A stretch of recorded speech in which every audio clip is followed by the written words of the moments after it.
This kid does longboard. Alrighty guys, so we're here with Joel the brewmaster and Steve the co-founder of Mill Street. We're going to ask them the get to know you beer geek questions that we always do. So first for both of you, how did you get into the industry? And we'll start on this side. I really enjoyed beer, and when the opportunity came up to start a brewery with a couple guys, it was really just a good time in my life, so that's when I jumped into it. But I had no previous experience in the beer industry, except for just drinking a lot. And I grew up, in the 80s, so I watched in the U.S., originally coming from New York City. I watched Sam Adams and Sierra Nevada and Anchor and a lot of these breweries take off while I was in university. So I'd always had an affinity for craft beer and watching it grow in the U.S. And when I moved up here, my wife was Canadian. I moved up here in 2001 and just wanted to keep that passion going. And I saw there was an opportunity in Toronto to start it up. And since then, it's just taken off. It's crazy. The craft beer scene now in Ontario and Canada is it's wild. It's very exciting. I started in 1986 at the Amsterdam Brew Pub as a trainee brewer there. I literally kind of lucked into a job out of university and worked my way up there. By 1989, I took over both the Amsterdam and the Rotterdam brew pubs as the head brewer there. And I worked there until 2004. So I spent 18 years at the Amsterdam Brewing Company. I took a year off, and then in 2005 I came here. So again, like Steve, just drank a lot of beer in university and had to figure out some way that was involved beer to pay back my beer-related university debts. And I just literally, I kind of fell into it. I wasn't a home brewer. I actually sort of started home brewing kind of when I was a trainee. Like after I started working for a commercial brewery, I started home brewing to kind of figure out some stuff on my own beyond kind of what we were doing at the brew pub. And other than that, I just literally kind of worked my way up. I've been to a couple of short sort of brewing programs in the 90s in the States and in England. And that's kind of it. It's literally kind of a pretty homespun kind of Canadian craft brewer. I mean, craft brewing industry started in '83 in Ontario with Brick opening, and I mean there was Upper Canada and there was kind of Amsterdam and Wellington County, and there was a few kind of real seminal breweries that started back in the kind of mid '80s, and I was there when that happened and kind of jumped on the sleigh ride. Alrighty, so your favorite part of the industry? My favorite part of the industry is the innovative side of it, is the kind of being able to kind of have the freedom to kind of make really cool stuff. I mean, I think it's Mill Street, and it totally jives with my kind of philosophy, is that we have a real kind of professional attitude towards being innovators. Like, I mean, I'm not I'm not really into kind of doing different stuff just for the sake of it being different. Things to me really need to be kind of grounded, and they need to be grounded in tradition, and they also need to have a lot of whimsy to them, and you need a sort of mix of those two things so that people kind of actually, it has some relevance and has some context to people. So the ability, it's a long answer to a short question, but it's kind of that ability to kind of have the resources and the technical kind of wherewithal in a small brewery to actually do really truly cool stuff. It's gotten better. Like back in 20 years ago, we did used to just make stuff because it was different, and that was enough. But now, I mean, people have grown up, and the industry's grown up, and the consumer's grown up to the point where now it's just being different is not enough. You actually need to be good and different. So it's kind of cool to sort of see it catching up with kind of where I've been for a while. Like not technically, I just mean sort of philosophically. It's kind of cool to see us making world-class beers in this industry that are also cool. For yourself? The favorite thing about there's a lot, but I guess it kind of fit with my personality doing this, just, the community. I've always enjoyed the camaraderie of the industry. Between brewers and companies, it's always been a neat fraternity there, or sorority now. Get a lot more women getting involved, which is awesome. But the ability for, when you get a call because someone's, got some kind of charity or a worthy cause, they always call on breweries. And it's amazing how we've been able to leverage our success to help all kinds of endeavors. I mean, I'm a big environmental guy, so we've been working with Earth Day Canada and lots of grassroots groups across Canada. And to me, that's really exciting that craft beer works hand in hand with communities. That's what it's all about. Joe always talks about beer on a human scale, but there's always a story behind the beer. And this is a lot of neat, kooky personalities, and you get to meet really interesting people. So it's, you've met them all. You saved the best for last. No, but it's a fun, wacky industry, and it's hard to beat that, and many other day jobs, I would imagine. So it's fun. Least favorite part of the industry? Man, I don't know. In this thing, I started off like wearing many hats, and some of the hats didn't fit me too well. I like to joke, from bookkeeping. That wasn't something I was so great at. When I went to Staples and bought a $50 QuickBooks and plugged it in, and the accountants joked that I really made a mess of things the first year. But it was a learning process. So that side, in any business, there's the bean counting side, which must be attended to, and I'll leave that to the experts. So, brewmaster, least favorite part of the industry? Least favorite is, and I understand it's a necessary evil. I'm going to sort of qualify my statement, but the regulatory sort of requirements of running a brewery are huge. It's the Brewers Association of Canada used to have a sort of a stat that they used to quote, that there was more regulations acting on a brewery in Canada than there were on a nuclear power facility in Canada.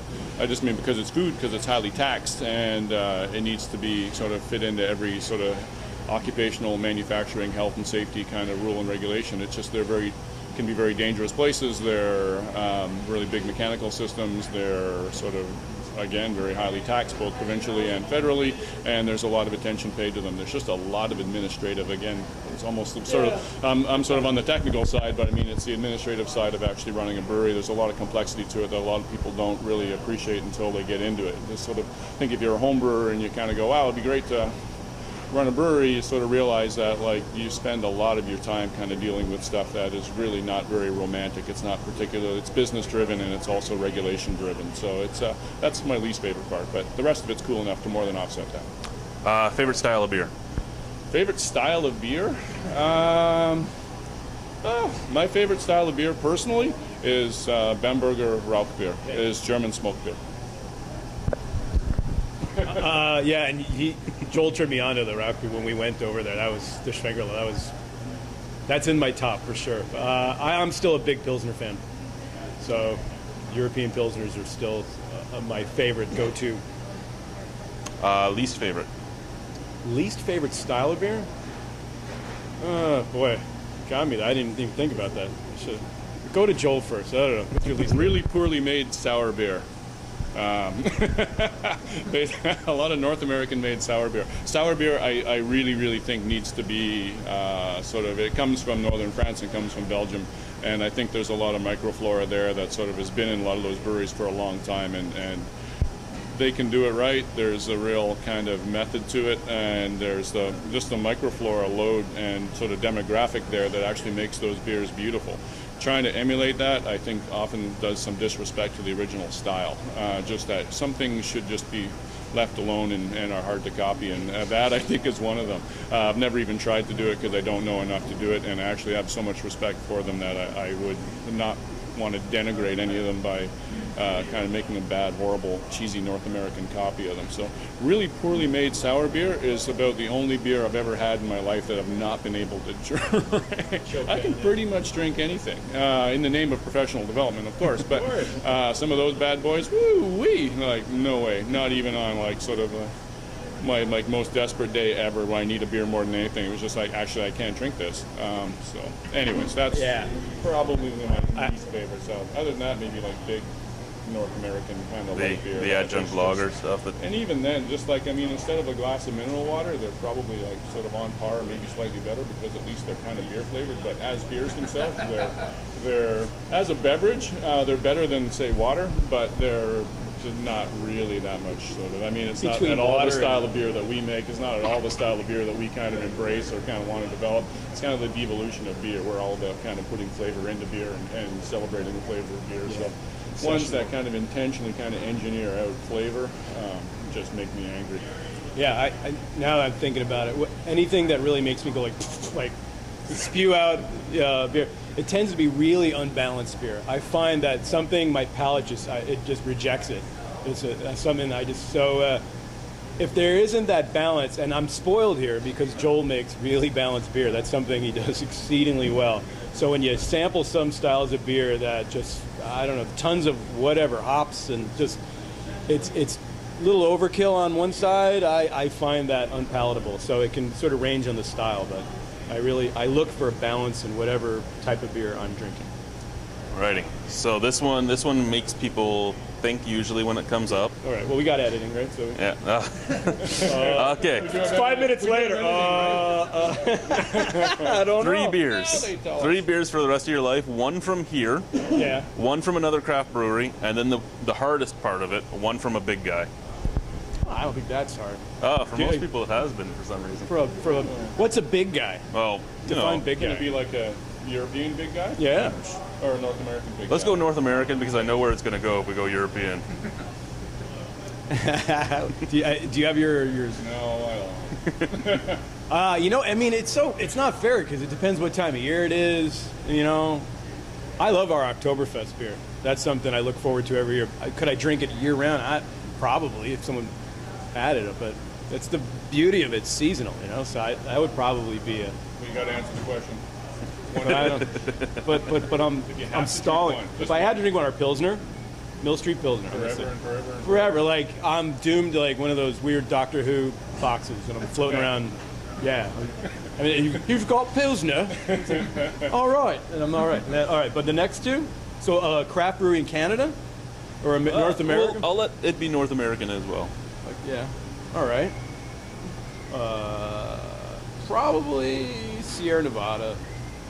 Is that a big boy? Is that kind of Technically, big? they still hit under the craft brewery laws. Yeah. So that's the whole thing. Is this? As Mill Street has been successful. I mean, we probably speak this, but we've been very fortunate that people are digging us across Canada, and we've been growing, and we're not shy about that. But we're still a craft brewery, right? And when you look to the U.S., you're not punishing these guys like Sierra Nevada or Stone for their success. Like people just are embracing it. So that's someone like Sierra Nevada. When I was first drinking legally in the U.S., that was the beer I was sought after. So for nostalgia reasons, I'm going to go with that. Ready, and your big boy. My big boy. I don't know. What? I'm getting not Jenny. No. Not Coors Light. Oh man. I don't know. Can I get back to you on that? I guess so. I'm still waking up. If I had a beer. Yeah, because I would say Radburger. I mean, in a second, like I really enjoy. Some big kind of German Pilsners. Yeah. Your Pilsner head. Is that cheating? I can get it at the LCBO, so I buy it. It comes in a can. It comes in a can. Okay, I'll let it go. All right. I'm not going to get off that easy. For us, like Mill Street brand that I would drink, sort of ad infinitum, would probably be the Tank House. Like just for it being an all-round balanced beer, I think that thing kind of has a lot of flavor packed into it. It's malty and it's really hoppy, and it kind of, depending on what you eat it with, it tastes different. So as far as it being a bit of a chameleon, forever and forever and forever, I would say Tank House. As far as other craft goes, in Canada or Ontario? Canada. Canada. I'm becoming all over the map. I would say a beer that I'm really I drink a fair bit of these days, actually, because I'm in Ottawa a lot, is actually over the river in Gatineau. There's a brew pub there called Brasseur du Temps, Baie d'été. Those pretty much anything those guys make is exceptional. I really like it. They're huge. They're these big Quebecois, high alcohol, big kind of everything and the kitchen sink stuffed into it. But again, there is a balance to it, and there's just an elegance to these giant beers that is. A lot of giant beers are just way too much and are kind of ham-fisted. These guys actually brew with a real elegance, which you often don't see in giant beers like that. So I can't pick one because they have 13, and I generally try and get as many of them in me as I can when I get there. As far as a big brewery goes, does Carlsberg count? All right, because It used again, to be made here too. for So. it used to be made here, but I mean, just for like again, emotional kind of, not for. I mean, technical quality is really high coming out of Carlsberg. Like those guys basically invented modern lager and modern lager processing for sure. And again, it's just when I was a kid, it was just they used to have really cool ads back in the 70s, and still every time a TTC bus drives past me in the summer with a Carlsberg sign on the side of it, it just makes me want to turn into like a yabba dabba doo kind of automaton and go to the beer store and buy some Carlsberg for no reason other than it's a solid lager, it's okay, and it just kind of reminds me of like sort of growing up like as a kid and kind of my dad and my sort of uncles drinking Carlsberg. I'm not going to share my nostalgia beer. All right. Old Vienna. I was just thinking that. I was going to say what I was thinking OV is what brand that, yeah. You don't see OV much anymore. You don't, you see it like... It's, Ask him again. Take two. Hophead or Malt Maniac? Good feeling. I would say given the choice, if I had to pick one, I would say Malt Maniac. But that's a qualified Malt Maniac. Yeah. Balance. Me too. Yeah? Alrighty. See? First time there's three people agreeing. Yeah. It's usually, Hophead.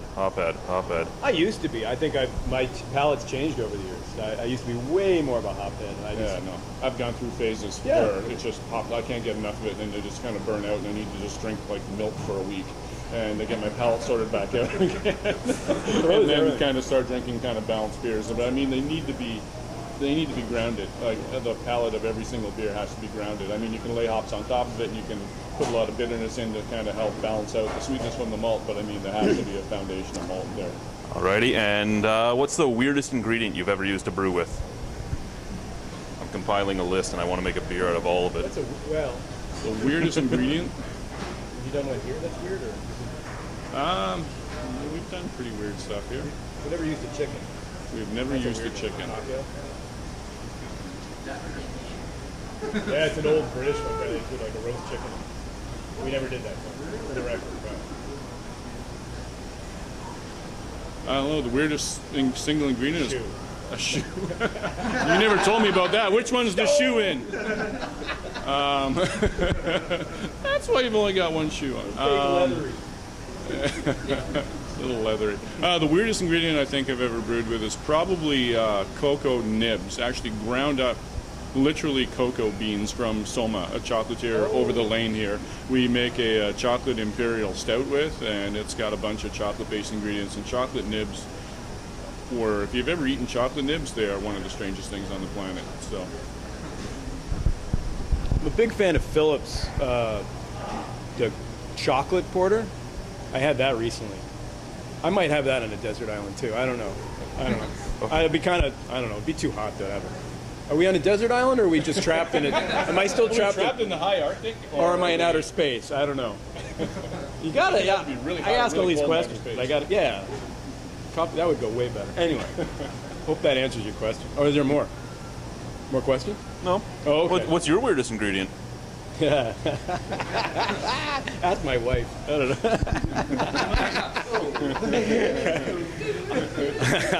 My weirdest ingredient? There is editing, right? Yeah. I don't know. I don't make beer, man. Alrighty. So I don't have a...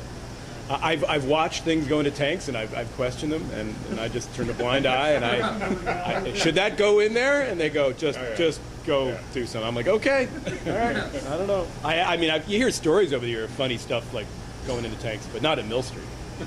But you never hear those stories. There is lore in Toronto of things that fell into tanks that shouldn't have gone in, but it gets boiled out. So what's a hamburger and French fries and Big Mac? But not at Mill Street. But that never happened here, for the record. No, it did. Honestly, it's a famous story though. But I can't say the brewery, but it's that person's no longer in the brewery. Not at Mill Street. No. Yeah, no. There's another awesome story about another brewery, which will remain nameless, which is not Mill Street, or the Amsterdam. That used to one of the brewers used to steam hams right in the brew kettle. Would actually string them across like the above the boiling surface in the kettle. I will not tell you what brewery did that, but again, not Mill Street. No brewery I've ever worked at, but there's people that do weird stuff. Well, brewers are weird for the most part. They're kind of they're odd birds, but it's a beautiful.